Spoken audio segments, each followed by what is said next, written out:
అందరికి శనార్థి ఆడోళ్లకు మంగళారతి. ముందుగా ఏముంటాయి మన ముచ్చట్ల నెత్తిరాతలు గీతలే కదా, చూడు రెడ్ లైన్స్.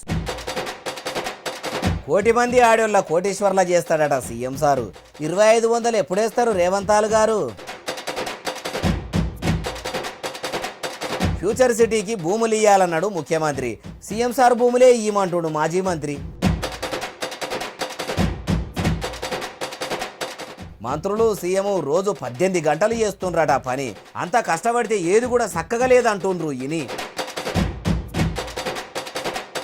కావాలనే అక్రమ కేసులు పెట్టిండ్రట కవిత మేడం మీద. ఇప్పుడు అందరికీ ఆమె మెల్లమెల్లగా చెప్పుకుంటుంది బాధ. కాంగ్రెస్ సర్కారుల దిక్కు అసలు లేనే లేదట మైనసు. సన్నం ఓట్లకు ఇస్తారట 500 రూపాయల బోనసు. తెలంగాణలో ఉన్న కోటి మంది ఆడబిడ్డలను షై సర్కారు కోటీశ్వర్ల చేస్తుందట. అసెంబ్లీ ఎన్నికల ముంగట ఇచ్చిన 6 గ్యారెంటీలల్లా మహాలక్ష్మి పథకం కింద ఇస్తామన్న నెలకు 2500 రూపాయలు ఇచ్చేందుకు శాతనైతలేదు. కానీ కోటి మంది ఆడోళ్లను కోటీశ్వర్లను చేస్తామని ఎవరన్నారే బాలన్న అంటారా? ఎవరో కాదు, ముఖ్యమంత్రి గారే. అయ్యా రేవంతాలు సారు, మీరు మహిళలను కోటీశ్వర్ల చేస్తారంటే ప్రజలు నమ్ముతలేరు. మళ్ళొకసారి మంచిగా చెప్పుర్రి. ఎందుకంటే ఇవాళ 67 లక్షల మంది స్వయం సహాయక సంఘాలు ఉన్నాయి. జీరో వడ్డీ ఇవ్వడమే కాదు, వాళ్ళని 1 కోటి మంది సభ్యులుగా మార్చి 1 కోటి మంది ఆడబిడ్డల్ని కోటీశ్వరులను చెయ్యాలని కంకణం కట్టుకున్నాం. తప్పకుండా 10 సంవత్సరాలలో ప్రతి ఆడబిడ్డను కోటీశ్వరాలు చేసి తీర్చే బాధ్యత మాది. ఇన్నరా ఏమంటున్నాడో? అయ్యా ఎన్నికల ముంగట ఇచ్చిన 6 గ్యారెంటీలలో మహాలక్ష్మి పథకం కింద నెలకి 2500 రూపాయలు ఇస్తామంటిరి. గెలిచి ఏడాది దగ్గర పడుతున్నా కానీ ఆ పథకానికి ఇప్పటికీ పురుడు కూడా వేయకపోతిరి. మీ సర్కారు తెలంగాణ ఆడోళ్లకు ఒక్కొక్కలకు ఎంత బాకీ ఉండరో తెలుసా? నెలకు 2500 అంటే ఈ ఏడాది మొత్తంలో అచ్చరాల 30,000 రూపాయలు అప్పు ఉండ్రు. మీరు ఎంత ఆలస్యం చేసుకుంటా పోతుంటే పాపం పెరిగినట్టే మీరు ఆడోళ్ళకి ఇస్తామన్న 2500 కూడా అట్లనే వెరుగుకుంటా పోయి మీ చెయ్యికి ఉచ్చు లెక్క బిగుసుకునే కాడికి వస్తుంది. అది అట్లుండగానే ఇప్పుడేమో మహిళల కోటీశ్వర్లను చేస్తామనుడేందో. మీ ముచ్చట ఎట్లున్నదంటే కన్నతల్లికి కాటన్ చీర దేనోడు పినతల్లికి పట్టు చీర తెస్తా అన్నాడు అన్నట్టున్నది. ఇట్లా ఉద్దర ముచ్చట్లు చెప్పుడు బంద్ చేసి మొదలు పెంచుతామన్న పింఛన్లు పెంచుర్రి, ఇస్తామన్న 2500 ఇయ్యండ్రి. ఇంకేమన్నా చెప్తారా సారు? మీ ఆశీర్వాదం ఉంటే ఆ 1 కోటి ఓట్లు బౌలింగ్ బూత్లో డబ్బాల పడితే మా సోదరులు ఓటు వేసినా వేయకపోయినా రెండోసారి అల్కగా ముఖ్యమంత్రి అవుతాను ఆడబిడ్డలకు నేను చెప్పదలుచుకున్నా. పెద్ద ప్లానింగే. మొగోళ్ళంతా మోసం చేసిన ఆడోళ్ళ ఓట్లతోనన్నా మల్లోపారి కూడా సీఎం కుర్చీలో కూర్చుందామని కమాలు కడుతున్నట్టే కొడతలేదు. అయ్యా సీఎం సారు, మీరు మొదలు కోటీశ్వర్లను చెయ్యిర్రి. ఎవరు ఆపినా ఆపకపోయినా మీకే ఆ ఆడోళ్ళు ఓట్లేస్తారు. మిమ్మల్నే సీఎం కుర్చీలో కూర్చుండబెడతారు. ఆశకు కూడా అద్దుండాలే. పిల్ల గుట్టక ముందే కుల్లగుట్టుడు అంటే ఇదేనేమో అంటుర్రు ఈ ముచ్చటిన్నోళ్ళు. ఫ్యూచర్ సిటీ కట్టేందుకు ఇంకో 1500 ఎకరాల జాగా అవసరం పడుతుంది. అది ప్రజలే ఇయ్యాలి, మాకు సహకరించాలని సీఎం రేవంతాలు సార్ అంటుండు. షై సర్కారు పెద్ద నగరం కడుతుందని అంటుర్రు కదా. అయితే కొండారెడ్డిపల్లి వెల్దండల సీఎం సార్కు కూడా 500 ఎకరాల భూమి ఉన్నది. మరి ఆ భూమి ముచ్చట ఏంది ఏం కథ అంటుండు కేటీఆర్ సారు. అయ్యా కేటీఆర్ సారు ఇక చెప్పుర్రి. ఇది కూడా అయితే నేను ఇంకొక మాట మీరు అడిగారు కాబట్టి చెప్తున్నా. 4th సిటీ అన్నాడు, రైతులు 15,000 ఎకరాల భూములు ఇవ్వాలంటున్నాడు. రేవంత్ రెడ్డి గారి కుటుంబానికి అక్కడే 500-600 ఎకరాల భూమి ఉంది, పక్కనే ఉంది. ఇస్తాడా రేవంత్ రెడ్డి? వెల్దండలో ఉంది, పక్కకే ఉంది. అక్కడ ఫార్మా విలేజ్కి ఇస్తాడా, లేకపోతే 4th సిటీకి ఇస్తాడా? ఇన్నరా ఇంకా మస్తుగానే అన్నాడు మొత్తం ముచ్చటి నుండి. అంటే ఇక నాది కాకపోతే ఎక్కడి దాకా దేకొచ్చా? నీ భూములు కాకపోతే నేను ఎవరిదలా గుంజుకుంటా, 15,000 ఎకరాలు గుంజుకుంటా, 30,000 గుంజుకుంటా. ఉన్న 14,000 ఎకరాలు ఏం చేస్తావో నీకే తెలియదు. లగచర్లలో ఎందుకు భూములు తీసుకుంటున్నావో నీకే తెలియదు. కేవలం ఏదో మాట్లాడాలి కాబట్టి మాట్లాడాలి. ఏదో ఎవరో వెనకకెళ్ళి ఎవరో రాసిచ్చిన నువ్వు చదివితే విజనరీ అంటారు సార్ నిన్ను అనగానే అది రాసిచ్చి చదివేసుడేనా? పోయేది నా భూమి కాదని బుద్ధున్నట్టు గుంజుకుంటే నడుస్తుందా? అసలు ఉన్న భూమిలో సిటీని ఎట్లా కట్టాలనో కూడా ఎరకలేదు. కానీ ఇట్లా భూములు కావాలని అంటే అయిపోతుందా అంటుండు. ఆయనకంటే తెలియదు. అయ్యా కేటీఆర్ సారు, వ్యవసాయ భూములు గుంజుకొని చూస్తుండని ప్రజలు కూడా మీరు నిలదీసినట్టే నిలదీస్తున్నారు. మరి మీ అయ్యే కేసీఆర్ సార్ కూడా ఎర్రవల్లిలా మీ ఫామ్ హౌస్ పోవద్దని మల్లన్న సాగర్ ప్రాజెక్టును వేములగడ్డ దిక్కు మార్చి ఇంకా 10 ఊర్లను మాయం చేసి మల్లన్న సాగర్లా ముంచిండట కదా. బాధితులు ఎంత బాధపడ్డా మీ సర్కారు ఇచ్చే కాడికి ఇచ్చి వాళ్ళని ఇబ్బంది పెట్టలేదా? అవి కూడా అప్పట్లో పంట భూములు వ్యవసాయం చేసుకునే జాగలే కదా. అక్కడి ప్రజలు ఎంత కలకల అనుకుంటా కళ్ళ నీళ్లు పెట్టుకుంటున్నా కానీ మీ నాయన కరుణించలేదు, కనికరించలేదు. ఉన్న ఊరును ఇడవలేక ఖాళీ చేయకుంటే కాకిలా పెట్టి పొట్టు కొట్టిపిచ్చి మరీ ఇండ్లకెళ్ళి ఎల్లగొట్టిర్రు. అప్పుడు మీ బాపుకు కూడా ఏ పార్టీ తెలుసో అప్పుడు ఎందుకో ఇట్లనే అనలేదు. మీ కారు పార్టీ ఏలుబడిలో ఉంటే ఓతీరు, లేకపోతే ఓతీరా. అప్పుడు మీరు ఏం మంచిగా చేయలేదు. ఇప్పుడు షై సర్కారు ఏం మంచిగా చేస్తలేదు. మీ కారు పార్టీ ఏలుబడి అయినా కాంగ్రెస్ పార్టీ ఏలుబడి అయినా పేదల భూములు గుంజుకునుడే ఉన్నది కానీ వాళ్ళను పెద్దోళ్ళను చేసింది లేదు. పెద్ద పెద్ద సిటీలు ఎందుకు సారు? ఈ భూములు ఉన్నోళ్ళు ఆ నగరాలల్లా నాగలి దున్ని వ్యవసాయం చేసేది ఉందా? ఎడ్లను మేపేది ఉన్నదా? మీ లీడర్ల పంతాల కోసము ప్రజల బతుకులతో ఆడుకుంటారు కదా అంటుర్రు ఈ ముచ్చటిన్నోళ్ళు. భార్యా బిడ్డలకు టైం ఇవ్వకున్నా మాయగాని ఎక్కువ టైము పబ్లిక్కే ఇవ్వాలి. దినం 18 గంటలు పనిచేయాలని షై సర్కారు మంత్రులు, ముఖ్యమంత్రి సారు అందరూ కూడా ఓ తాన కూర్చొని మొదలే అనుకున్నారట. మరి 18 గంటలు ప్రజల కోసమే పనిచేసిన తెలంగాణలో మార్పు ఎందుకు వస్తలేదో అరుచుకుందాం పారి. అయ్యా మల్లు బట్టి విక్రమార్క సారు ఇక చెప్పుండ్రి. మేము అధికారంలోకి వచ్చిన దగ్గర నుంచి ముఖ్యమంత్రి రేవంత్ రెడ్డి గారితో పాటు ఈ మంత్రి మండలిలో ఉన్న ప్రతి మంత్రి రోజుకి 18 గంటలు పనిచేస్తూ అనేక అభివృద్ధి కార్యక్రమాలు చేసుకుంటూ భవిష్యత్ తరాలకి ఏమేమి కావాలో చేసుకుంటూ పునాదులు వేసుకుంటూ పోతూ వచ్చాం తప్ప ఏ రోజు ప్రచారం చేసుకుందాం అనేటువంటి ఆలోచన చేయలేదు. ఇన్నరా ఉప ముఖ్యమంత్రి సార్ ఏమంటున్నాడో? శారారా కోడికి బారానా మసాలా అన్నట్టు బీఆర్ఎస్ సర్కార్ లెక్క ముత్యమంతా చేసి ప్రచారం అయితే పెద్దగా చేసుకున్నాడు మా కాంగ్రెస్ లీడర్లతోని కాదు. మేము 18 గంటలు పనిచేసేది పబ్లిక్ కోసం అనుకొచ్చిండు. అయ్యా బట్టి సారు, మీరు దినంలో 18 గంటలు పనిచేసి ఏం చేస్తున్నారు? మీ షై సర్కార్ ఏలుబడిలకు వచ్చి ఏడాది అవుతుంది. ఏది మరి మీ 18 గంటల పనితనము? తెలంగాణ రాష్ట్రంలో ఇప్పటికీ ఎనుగుల చిప్ప ఎనుగులనే అన్నట్టున్నది. ఎల్లయ్య గొంగడి ఏడున్నది అంటే ఏసిన దగ్గరనే అన్నట్టు మీ ఏలుబడి నడుస్తుంది. అయ్యో 6 గ్యారెంటీలు అమలు చేసిండ్రు, అరువులందరికీ పథకాలు వంచిర్రు, పబ్లిక్ తిప్పలు ఆపిర్రని కూడా లేదా? అమలు చేస్తామన్న 6 గ్యారెంటీలను అమలు చేయక ఆలస్యం చేసుకుంటా అమాయక పబ్లిక్ ఇండ్లను హైడ్రా పేరు చెప్పి కూలగొట్టబడితిరి. మూసీ నదిలో మురికి సాగు చేస్తామని ఆ పని ముంగటేసుకొని కాయకష్టం చేసుక బతికే పేదల ఇండ్లు పడగొట్టే పని పెట్టుకుంటిరి. ఇవేనా సారు మీరు చేసిన మంచి పనులు? కుటుంబ పాలన పోయి ప్రజాపాలన వస్తుందనుకుంటే అందుకు ఉల్టా ఉన్నట్టున్నది కదా మీ వ్యవహారమంతా. తుంటెత్తేసి ముద్దెత్తుకున్నంత పని అయింది. ఏం మార్పు తీసుకొచ్చిండ్రు సారు? మార్పు అంటే మార్పే అని ఓ దిక్కు పబ్లిక్ మొత్తుకుంటుర్రు అంటుర్రు ఈ ముచ్చటిన్నోళ్ళు. ప్రజల కోసం పోరాటం చేస్తున్నందుకే కేసీఆర్ సార్ గౌరాల బిడ్డ కవిత మేడం మీద కమల పువ్వు సర్కారు కక్ష కట్టిందట. కావాలని అక్రమ కేసులు పెట్టి అరెస్టు చేసి జైల్లో పెట్టిందట. ఢిల్లీ లిక్కర్ స్కామ్లో పాలు పంచుకున్నదని పక్కా ఆధారాలతోని ఈడీ అధికారులు పట్టుకపోయి జైల్లో పెట్టిందని బీజేపీ వాళ్ళు అంటుంటే ఇప్పుడు ఇట్లా అన్నది ఇవ్వలే బాలన్న అంటారా? ఈ నుండి కల్వకుంట్ల వారి ఆడబిడ్డ కవితమ్మ గారు ఇక చెప్పుర్రి. నేను రాజకీయాల్లో ఉండడం, బీఆర్ఎస్ పార్టీలో నేను క్రియాశీలకంగా ఉండడం, నేను కేసీఆర్ గారి కూతుర్ని కావడంతో కక్ష కట్టినటువంటి కేంద్ర ప్రభుత్వం మన మీద తప్పుడు కేసులు పెట్టి ఆ తదనంతరం నన్ను అక్రమంగా మరి 5.5 నెలలు జైల్లో పెట్టడం జరిగింది. ఇన్నరా ఏమంటున్నదో? కారు పార్టీ ఏలువాడిలో వాళ్ళ నాయన కేసీఆర్ హయాంలో ప్రజల కోసం పనిచేస్తున్న కవిత మేడం మీద కక్ష కట్టి సెంటర్ సర్కారు అరెస్టు చేసిందని అనబట్టి. అమ్మా కవిత మేడము, మీరు లిక్కర్ స్కామ్లో రూపాయి కూడా పెట్టలేదా? ఢిల్లీలో ఉన్న అరవింద్ కేజ్రీవాల్ సార్తోని మీరు కూడా ఏ దందాల పాలు పంచుకోలేదా? మీకు లిక్కర్ స్కామ్కు లింకే లేదా? ఏం లేనిదే ఆధారాలు బయటపెట్టి అరెస్టులు చేసి 5 నెలల దాకా జైల్లో చిప్పకూడు పెట్టిర్రా ఎట్లా? ఇది ప్రజాస్వామ్య దేశం తల్లి. గట్టి కేసులు పెడితేనే వారం 10 రోజులలో బయటకు వచ్చేంత ఆ సౌలతులు మన చట్టాలలో ఉన్నాయి. ఇక మీ ముచ్చట తీసుకుంటే తప్పు చేయని మిమ్ముల 5 నెలలు ఎందుకు లోపడనే ఉంచిరు? మీరు తప్పే చేయకుంటే మీ అయ్య కేసీఆర్ సార్ ఎందుకు ఒక్కపారి కూడా ఢిల్లీకి రాలేదు? మీ గురించి అరుచుకోలేదు? ఎందుకు సప్పుడు చేయకుండా ఉన్నాడు? ఈ డౌట్లు ఉన్న వాళ్ళందరికీ మీరే క్లారిటీగా చెప్పాలి మేడం అంటుర్రు ఈ ముచ్చటిన్నోళ్ళు.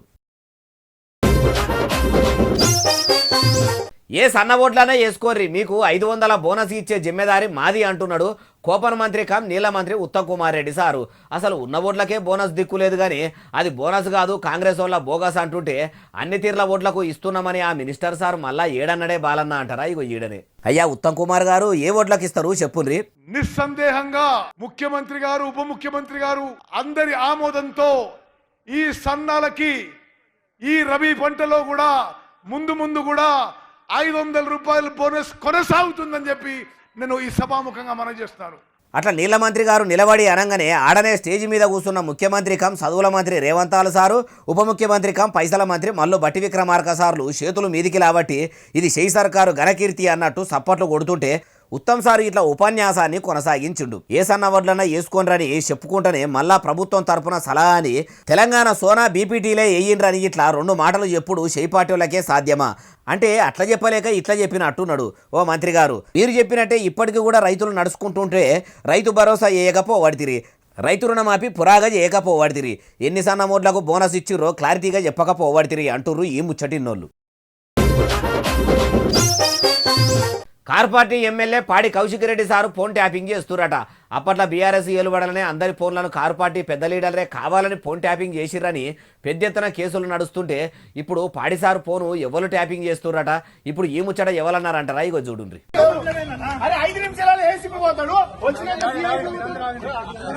బంజారాహిల్స్ పోలీస్ స్టేషన్కు పోయి CM Revanth Reddy sir, intelligence chief Shivadhar Reddy sir ఇద్దరు కలిసి నా ఫోన్ ట్యాపింగ్ చేస్తుర్రు. వాళ్ళ మీద కేసు బుకింగ్ చేయాలని ఇట్లా వాళ్ళిద్దరి మీద కంప్లైంట్ ఇచ్చేందుకు కౌశిక్ రెడ్డి సారు పోగానే పని మీద బయటకు పోతున్నా అని సిఐ సారు బయటకు పోతుండట. మీరు ఇట్లా మేము రాగానే ఎట్లా పోతారని సిఐ సారు మీదికి కౌశిక్ రెడ్డి సారు బాగానే గరానికి వచ్చిండు. ఇగో సిఐ సార్ ఏమంటున్నాడో చూడుండ్రి. నువ్వు లేకపోతే కన్ను ఉన్నావు, నువ్వు లేకపోతే కాదు నేనున్నాను, నేనున్నాను, నేను వచ్చాక పోడేది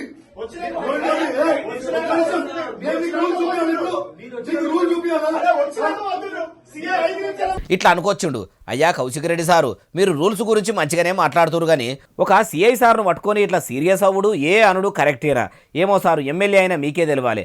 ఇక సామాన్య జనానికి ఏదైనా బాధ వచ్చి అదే పోలీస్ స్టేషన్కు పోతే పోలీసులు ఇట్లనే సప్పుడు చేయక ఊకుంటారా? గదిరిచి పెట్టి ఆడ కూసో పోన్రి నేనే పిలుస్తా అంటారు. పోలీసులు కూడా పొలిటికల్ లీడర్లు ఇట్లా ఏ అన్నా కానీ పడుడు ఏందో. కొందరు రక్షక భటులు రాజకీయం లీడర్లు తానా అంటే తందానా అంటారు. కాబట్టి 4వ సింహాల మీదకి కొందరు నాయకులు ఇట్లా పోతున్నట్టు అనిపిస్తలేదు. అందుకే గాడిది పని గాడిది, గుర్రం పని గుర్రం చేసుకుపోయినట్టు ఎవల పనులు వాళ్ళు సక్రమంగా చేసుకుంటే ఈ గోసాలు రావు కదా అంటుర్రు ఈ ముచ్చటిన్నోళ్ళు. చెన్నూరు ఎమ్మెల్యే గడ్డ వివేక్ సార్ను ఏ ఊళ్ళకి పోయినా కానీ ప్రజలు పలసన చూసినట్టే చేస్తుంటే ఆయన కొడుకు పెద్దపల్లి ఎంపీ గడ్డము వంశీ సార్ను కూడా కాంగ్రెస్ పార్టీలు ఉన్నోళ్ళు అక్కడి అధికారులు కూడా చిన్నచూపు చూస్తూ రాయట్లా. ఏమో ఓ సభల ముఖ్యమంత్రి గారి ముఖం మీదనే ఎంపీ గారు ఇట్లా అన్నాడంటే చిన్నచూపు చూస్తున్నట్టేనా? ఇన్నాక మీరే చెప్పాలి. పెద్దపల్లి ఎంపీ గడ్డం వంశీ గారు మీ మనసుల మాట బయట పెట్టుండ్రి. అడ్మినిస్ట్రేషన్ పాయింట్ ఆఫ్ వ్యూ కానివ్వండి, ప్రోటోకాల్ ప్రకారం కానివ్వండి, నన్ను పిలిచినా పిలవకపోయినా, నన్ను పేరు పెట్టినా పెట్టకపోయినా పెద్దపల్లి ప్రజల కోసం ఎల్లప్పుడూ ఉంటా అని చెప్పి మళ్ళొకసారి మీ అందరికీ నా మాటిస్తూ ధన్యవాదాలు. ఈయనరా ఏమంటున్నాడో? ప్రోటోకాల్ పాటించినా పాటించకపోయినా పిలిచినా పిలవకపోయినా పెద్దపల్లి ప్రజల కోసమే ఎల్లప్పుడూ ఉంటా అని అంటున్నాడంటే మరి ఎంపీ గారికి అక్కడి ఆఫీసర్లు పెద్దపల్లి కాంగ్రెస్ పెద్దలు ఇల్వ ఇయ్యకుండా పక్కకు పెడుతుండ్రా ఎట్లా? ఒకవేళ అందరూ లీడర్లను చూసినట్టే అధికారులు లీడర్లు కూడా చూస్తే ఇట్లా ఈ మాట కూడా గడ్డం వంశీ గారి నోట్లకెళ్ళి ఎందుకు ఎల్లునో? మాట్లాడేటప్పుడు ముఖంలో కూడా కలలేదు. ఎవరి మీదనో అలిగి ముఖం మార్చుకున్నట్టే అనిపిస్తున్నది కదా. ఎంపీ గారికి ఇల్వ ఇయ్యకుండా అంతా పక్కకు పెడుతున్నోళ్ళు ఎవలో? ఆ వంశీ సార్ కూడా ఎనడన పోయి ముఖ్యమంత్రి రేవంత్ సార్ని కలిసి గోడు చెప్పుకుందామంటే అపాయింట్మెంట్ కూడా ఇయ్యలేదా? ఎందుకు అంత పెద్ద సభల పెద్దపల్లి ఎంపీ వంశీ సారు అంత బహిరంగంగా ప్రోటోకాల్ ముచ్చట్నే ముంగటేసి ఉపన్యాసాన్ని ముగించిండు. రెడ్డిల రాజ్యంలో ఎస్సీ బిడ్డలను చిన్నచూపు చూసే కొందరు అధికారులు లీడర్లు ఉన్నారా అంటుర్రు ఈ ముచ్చటిన్నోళ్ళు. 50 మంది లీడర్లు కాంగ్రెస్ పార్టీకి కాలిచ్చి కారు పార్టీలో షరీకయ్యారట. అగో ఓ దిక్కు కారు పార్టీనే ఖాళీ అవుతుంది, బీఆర్ఎస్ దుకాణం బందయ్య కాడికి వచ్చిందని కాంగ్రెస్ వాళ్ళు అంటుంటే ఇప్పుడు అధికారంలో ఉన్న షెయి పార్టీకి చేతులు ఇచ్చి కారు పార్టీలో కాలు పెడుతున్న వాళ్ళు ఎవలే ఏం కథనే అంటారా? అన్న మనిషిని కూడా తీసుకొచ్చిన చూడుండ్రి.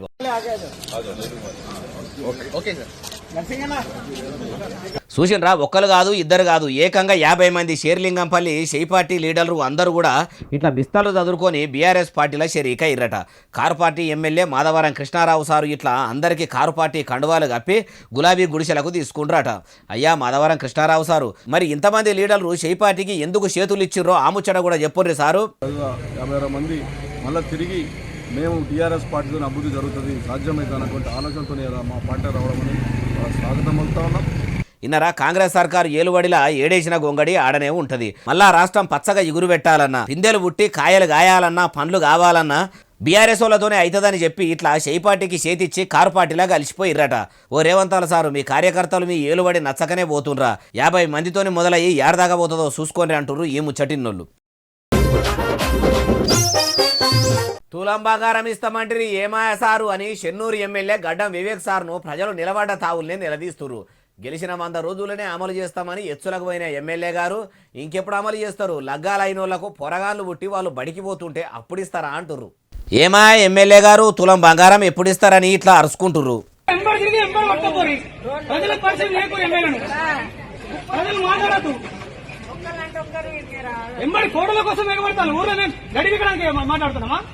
కళ్యాణ లక్ష్యం పథకం కింద మీరు ఇస్తామన్న తులం బంగారం ఏమైంది సారు అని ఎమ్మెల్యేను అడుగుతుంటే ఊళ్ళో ఉండే కొందరు ఉమ్మాయిడక్క లీడర్లు ఎమ్మెల్యేను ఆడికెళ్ళి ముంగడికి దోలకపోతుంటే ప్రజలకు పరిచయం చేయరా అంటుండు. ఇంకా అన్నాడు ఈనుండ్రి.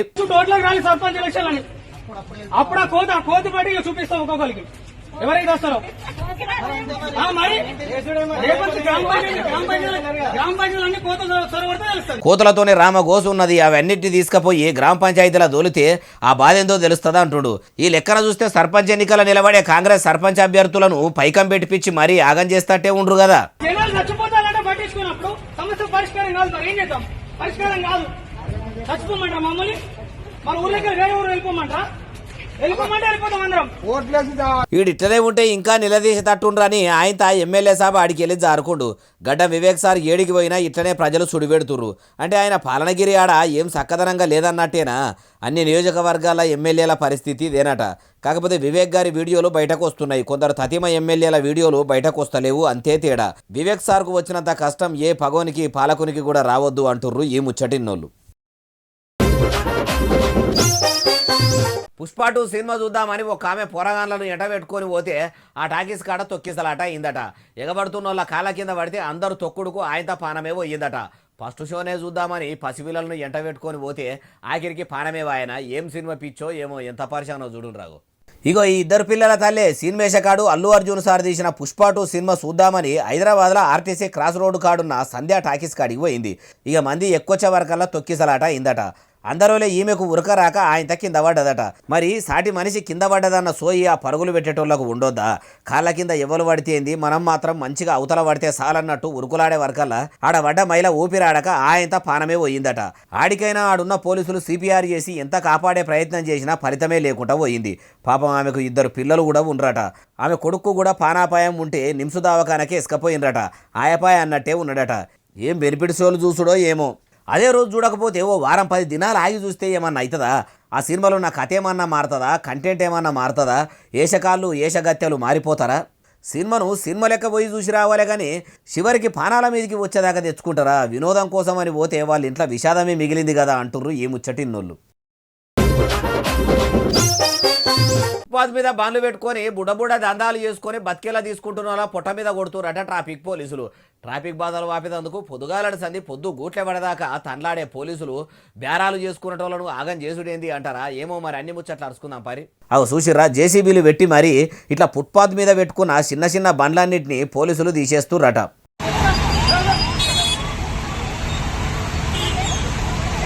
కొత్తపేట కాడ ఫుట్పాత్ల మీద వీళ్ళు చేస్తున్న దందాలతోని ట్రాఫిక్కు శితం గోస అవుతున్నదట. ఈడికెళ్ళి పోతేనే తొవ్వసాపు ఉంటుంది, లేకుంటే ట్రాఫిక్ జామ్ అయ్యి లేని పరిశాన అవుతుందని ఈ పని ముంగటేసుకుర్రట. అట్లా ఇబ్బంది అవుతుంది తీసేయండ్రని ముందుగాల చెప్తే మేము ఇంకా ఏడనో అడ్డా చూసుకొని మేమే తీసేస్తాం కానీ ఇట్లా బలిమీటికి బండ్లు లేపుడు ఎంతవరకు కరెక్ట్ అని దందాలు చేసుకునేటోళ్ళు బాధపడుతురు. ముఖ్యమంత్రి పోలీసు మంత్రి రేవంత్ సారు చిన్న చిన్న బేరసారాలు చేసుకునే బండ్లోలను తమరి శాఖల పనిచేసే ట్రాఫిక్ పోలీసులు ఇట్లా గోసలు పెడుతురట. కుమారి ఆంటీకి దంద చేసుకునే అంత స్వేచ్ఛ కల్పించి ఫ్రీడమ్ ఇచ్చిన మీరు ఇసొంటోళ్ళ గురించి ఏం ఆలోచన చేయరా సారు? పాపం లేనోళ్ళు సార్, వాళ్ళకు బతుకు తెరివే ఆ బండ్లట. ఈడగాకపోతే ఇంకా వేరే జాగాలన్న దందాలు పెట్టిపిచ్చి ఏదైనా తొవ్వజు పెట్టకపోయారు సార్ అంటుర్రు ఈ ముచ్చటిన్నోళ్ళు. ఆకలి అవుతుందని ఇంటికాడ ఏం తింటాము? పొంగ తొవ్వాల ఏ హోటలనన్నా తిందామని పోతే మట్టుకు పైసలు పెట్టుకొని మరీ రోగాలు కొనుక్కున్న వాళ్ళు అవుతారు. పెద్ద పేరుగాంచిన హోటళ్ళు ఎన్నో ఉన్నాయి. తాదన ఉండే కూరగాయలతో వండి పెట్టే హోటళ్ళు ఎన్నో ఉన్నాయి అంటారు. అవిట్లా తింటే రోగాలు వచ్చుడేందే బాలన్న అంటారా? చెప్తాపండి. అగో ప్లేట్ నిండా మంచిగా చికెన్ బిర్యానీ పెట్టుకున్నట్టుండు కదా, ఎందుకు మరి అంత దగ్గరికి వెళ్ళి చూపిస్తుండ్రు అంటారా? మంచిగా పరీక్ష పట్టి చూడండి. నూనెలా మంచిగా ఏగిచ్చినాక కర్రెగైన మిరపకాయ లెక్క జిల్ల పురుగు కనిపిస్తున్నది కదా. ఇట్లా కడుపు నిండా తిందామని ఓ అన్న పట్నంలో కొత్తపేట కాడున్న కృతుంగా రెస్టారెంట్కు పోతే ఇట్లా బిర్యానీలా జిల్ల పురుగు వచ్చిందట.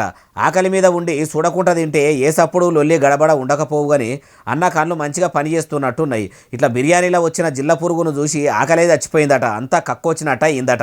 హోటళ్ళను పిలిచి ఇదేనా మీ హోటల్లో పెట్టే క్వాలిటీ బిర్యానీ, ఇట్లనే నా జిల్ల పురుగు వచ్చుడు అని పిలిచి మరీ చూపెట్టిరట. వస్తే వచ్చింది, అయితే ఇప్పుడు ఏం చేయమంటావు అని మళ్ళా ఉల్టా వాళ్ళే అన్నారట. అసలే ఆకలి మంట మీదికెళ్ళి వాళ్ళు అన్న మాటలకు ఇంకింత మంటలేసి వీడియో తీసి ఇంటర్నెట్లకు ఇడిస్తే కొత్తపేటలో ఉన్న కృతంగా బిర్యానీ రెస్టారెంట్ల భాగవతం మొత్తం బరిబద్దలయ్యింది. చూసిండ్రు కదా ప్రజలారా. చిన్న హోటళ్ళ కాడ నుంచి పెద్ద పెద్ద రెస్టారెంట్ల దాకా అన్ని అడ్డమైన పురుగులు, జిల్ల పురుగులు, కప్పలు, సిగరెట్లు ఇంకా మస్తుగానే బిర్యానీలలో వస్తున్నాయి. అంత ఆకలి అయితే అంత కౌసు తినాలనిపిస్తే ఇంటికి తీసుకుపోయి నిమ్మలంగా ఇంటామెతో కమ్మగా చేయించుకొని కాయిస్గా తినుండ్రి కానీ ఇట్లా హోటళ్ళ తిండి తిని ఒళ్ళు పాడు చేసుకోకుర్రి, పానాల మీదకి తెచ్చుకోకుర్రి. మొన్నటిదాకా చెకింగ్లు చేసినట్టు అడావిడి చేసిన ఫుడ్ సేఫ్టీ ఆఫీసర్లు ఏం కమాయి చేస్తున్నట్టో మరి, ఎంటదంట పరీక్షలు చేయకుండా ఏం చేస్తున్నట్టు, గుడ్డిగుర్రాల పండ్లు తోముతుర్రా, గాడిదలు పెట్టే గుడ్లు ఎరేనందుకు పోయిర్రా అంటుర్రు ఈ ముచ్చటిన్నోళ్ళు. ఇగో ఇవి అలాంటి తెచ్చిన ముచ్చట ఎట్టునే అసలు నెలే ఎస్ఎస్సీ డిజిటల్ బాగా సబ్స్క్రైబ్ చేస్తారు, బాగా కమెంట్ చేస్తారు, బాగా లైకులు చేస్తారు, బాగా షేర్లు చేస్తారు. ఇట్లనే ఆదరించారు. ఇక్కడ ముచ్చలు తెచ్చి మీకు వినిపిస్తూనే ఉంటా మరి. సెలవు, శనార్థి, దండం, పబ్బతికి ఏమన్నా ఉంటే అన్ని.